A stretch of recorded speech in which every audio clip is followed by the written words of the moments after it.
time to actually come back and kill this. Banelings, of course, are the wild card here. Whatever they're able to kill will turn the tide of the battle. Oh, all these roaches and banelings forced to retreat, though. Actually, all the banelings were used. So Top's food advantage is growing and growing. He's at 90 versus 72 here. If he can get a single siege tank in range of this lair, he will be good to go.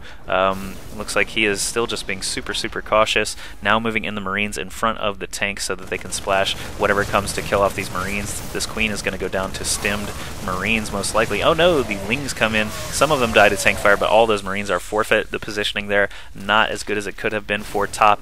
But the thing is, he needs to protect against two sides here from Zenio, and now he has a tank in range of that lair, and they're able to pick off all those Lings as well. These Marines might be overstemmed.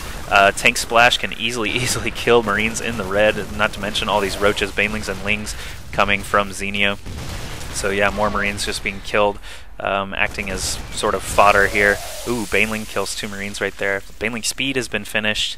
Now Ventral Sacs are starting to upgrade. More Banelings are morphing. A third hatchery is trying to come up. Top needs to be, like I said, a little more aggressive, try and get these tanks positioned perfectly to do as much damage as he possibly can. More Lings and Banelings coming. Any Marines that he sends seem to be just forfeited to those Lings and Banelings. He's got a huge force of both up here at the top as well. These tanks are going to be what actually saves Top, so maybe he should continue to be entrenched until he can expand. It looks like he has already expanded at his natural. He's actually ahead on workers by 9 workers, and those mules, of course, helping out as well. Yeah, looks like Top pretty much knows what he's doing. Starting to move in little contingents of Marines still, trying to take out drones with the Marines, baiting any units into the tank fire that he can. He needs to micro these back very quickly, or he's just going to lose them all for no reason. A couple of Lings get blasted there. This Roach, of course, able to take out these Marines if those tanks weren't there. Now Zenio's starting to move from the top. A little bit of a mistake. They might have been baited there by the Marines. Zenio lost a few units in that exchange. 103 supply for Zenio, 123 for Top. More Marines, just 4 Marines at a time. Stem up, try to take out drones, and bait those Lings back into the tank line. This Queen might go down here if Zenio doesn't micro it back. The Queen does go down. Now we see the Top move in from Zenio. Looks like he is carpet bombing here with these Banelings, knocking out a lot of Marines. These Roaches might be enough to actually take out the rest of these tanks here, but he does run back, sends the Speedlings in to try and soften up these Marines from tank fire and, of course, from the Zerglings biting them. Roaches moving now, trying to take out these tanks. There's only 1 tank left. If he can move these Roaches in, he could just kill that 1 tank, but no, he retreats with those 4 Roaches. Could have killed that off, but it doesn't matter. Top is knocked loose from his entrenched position, so Zenio, with those Baneling drops out of those Overlords, actually able to repel Top, and now looks like he's starting to go for a counterattack, despite being so slowed down and pinned in his base for that entire time. He also used his Ventral Sacs to drop a drone here at this bottom base location and started to make a hatchery, so he'll be ahead on bases soon. Top doesn't want that to happen, though, so he just drops a command center of his own. Probably going to be able to fly that over here as well. Might even put it right here and make a planetary fortress out of it just for some map control. But you'll notice he does have a ton of Marines. Now loading into a medevac, he's going to try a nice little octa drop here. Zenio's sort of out of position here. He's got 1 Overlord filled with Zerglings, so it looks like he might be trying to do some drop antics as well. He's got it rallied over to the island, just to make sure he hasn't expanded there, and then back over into Top's main. But walks right past these Marines. The Queen's trying to take out the medevac before the Marines can drop out. Marines trying to focus down the Queens. All these Lings, of course, going to be enough to get those Marines loaded back up. So Top forced to run away. Now Zenio looks like he's going to try and do a little bit of a drop. Top is also moving his main army here. Not a great time to drop a hatchery at that middle location. We'll see what these Lings are able to do. If Top starts to move, though, I think I'm going to follow his army. So we'll leave the Lings in picture for now and see what Top's army starts to do as it moves closer and closer to Zenio's entrenched position here with all these Lings, Roaches, and Banelings and Overlords that can just pick them up. It's important for Zenio to not forget that he can pick up his units in these Overlords to escape quickly. All this creep being pooped here, not going to make a huge difference. I don't think Top is going to be building any bunkers here with this number of tanks and Marines. Looks like Zenio's fully cleaned up here. Just 1 Ling attacking something. I hear it, but I don't see it. Oh, there it is, right in the SCV line. Now it is being destroyed. Oh, where'd all these Mutalisks come from? 8 Mutalisks attacking the tank line of Top. from behind, able to take out one tank quite easily, but now Top is stimming up. He's got this medevac here to provide vision up that cliff, and some Mutalisks get thinned out.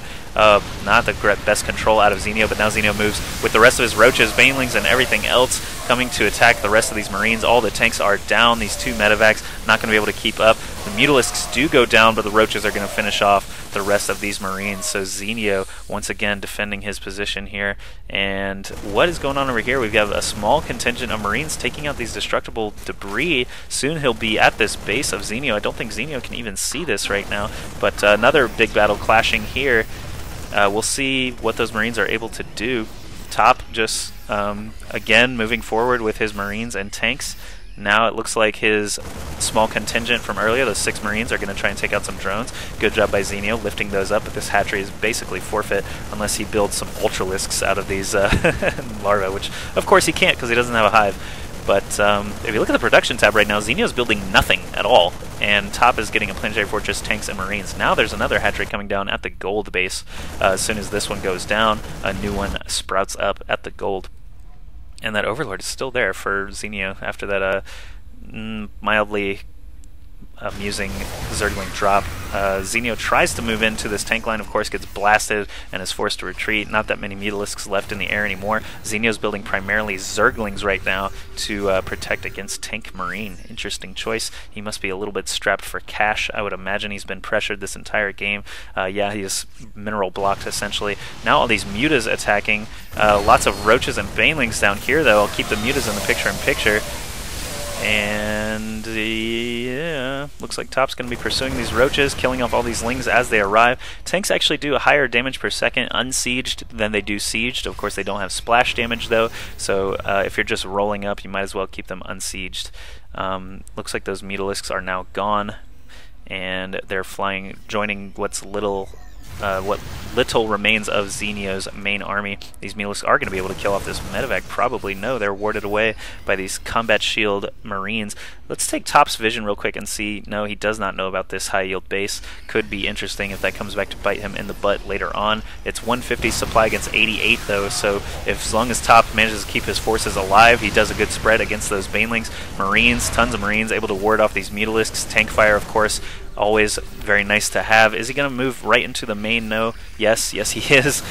Sieges up his tanks at the bottom of the cliff, moves the Marines up to deal with the Mutalisk. Baneling splash into some Marines there, but Zenio believes that he does not have enough to combat this. He's at 56 supply against Top's 134 supply, so even though he has this hidden gold expansion, he knows it's not going to be enough. Let's take a glimpse at the income there at the end of the game. Top had 66 harvesters. He did actually take this base and make it into a planetary fortress, like I suggested he might. 43 workers total for Zenio after losing this base and essentially this base, and being stalled here at this base for a long time.